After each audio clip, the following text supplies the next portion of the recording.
What's up guys, my name is DiDio, and in this video we're learning how to play the solo and lead intro lick to Oh Mighty Ones. It's a great song, great lick, so let's jump into the video.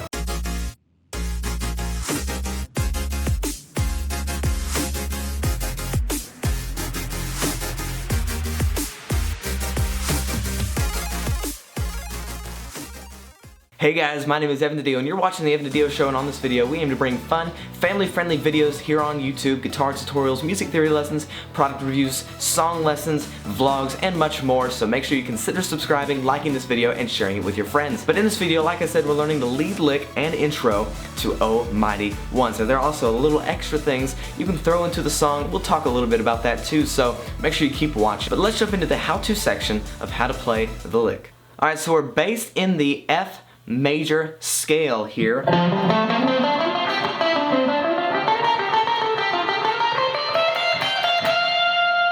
Based off of that little scale there. Hopefully doing a video in the future about the major scale, so again, consider subscribing. But we're starting off with our second finger on the 13th fret of the B string. And most of these are little staccato notes, but like me, you can add a little bit of reverb. That way it kind of molds into the other notes. If that makes sense, kind of flows into it. So I like having some wetness with me while I'm playing the solo. But we're on the 13th fret of the B string with our second finger. And then we move our third finger down to the 14th fret of the G string. Come down to the 12th fret of the G string. And then right now you can use your third finger or your fourth finger on the 15th fret of the D string. I like to use my third finger.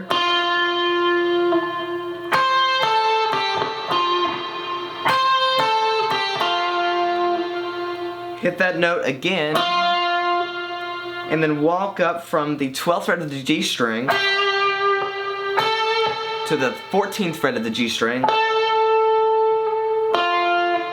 And then right after we walk up,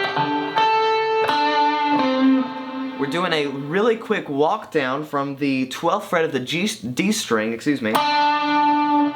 then again you can use your third finger or your pinky on the 15th fret of the A string. So far what we have sounds like this.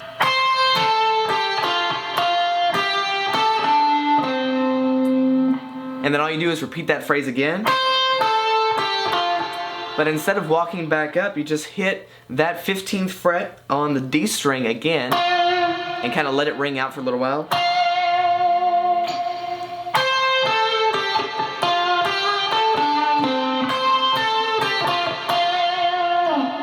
Kind of like that.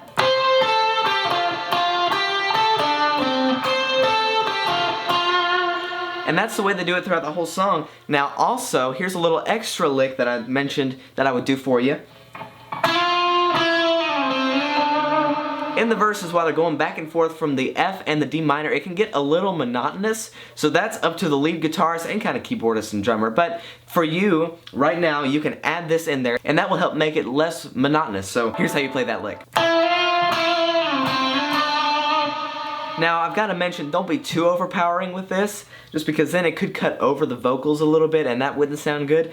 A lot of times, lead guitarists play a little bit too much over vocalists when they should be more background. So while someone is singing, it's usually better as a lead guitarist to kind of step off a little bit and not play anything, or while someone's talking, don't play as much. Maybe you've got a little bit of wah-wah going. Some of that, of course, is okay, but not as much.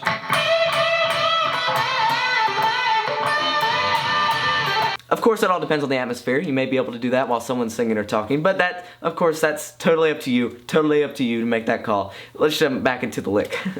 So I pretty much just use either my first finger or second finger, most of the time my first finger here, on the 9th fret of the G string, sliding up to the 10th fret of the G string, which is the F note, and then we're kind of walking down the F scale here.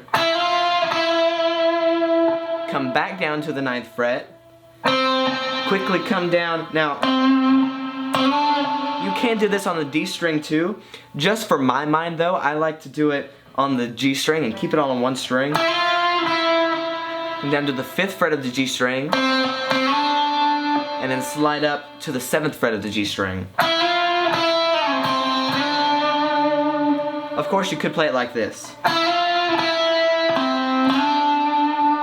Which, of course, that would be easier and it kind of keeps it in the box. But for some reason, my mind likes to say, okay, that's an F chord and that's a D minor chord, and everything's based off of that. And I try to keep it like right in there. You know what I mean? But of course, you can play it like this too. That's with the 3rd finger on the 10th fret of the D string. And then slide up to the 12th fret of the D string.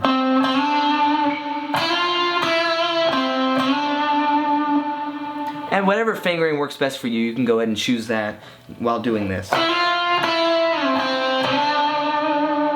This is kind of an upbeat dance jump song, and the wah-wah, if you don't have a wah-wah in church, man, I'm telling you what, if you've been praying for revival, that wah-wah will bring that revival. I'm just kidding, there's a lot of other factors. You know what I mean? But the wah-wah is just like subconsciously makes you want to start kind of bouncing the shoulders maybe, or start dancing, you know? That's the wah-wah, okay? That's just the wah-wah. Just start, I've got a video on how to improvise like a pro, kind of just talking about the minor pentatonic scale there. So go and check out that video up there in the top left corner. I linked it up right there. That way you can start using that. But thank you all very much for watching this video. Again, like this video, comment if you have any questions, subscribe for more videos just like this one, and ding the bell to get notified whenever I put out a new video. Make sure you share this video with your friends, maybe even with your praise team. And the wah-wah can be used on the keyboard and bass too, so just throwing that out there. Start experimenting with the wah-wah world. But again, thank you very much for watching this video, and I'll see you in the next one. Bye.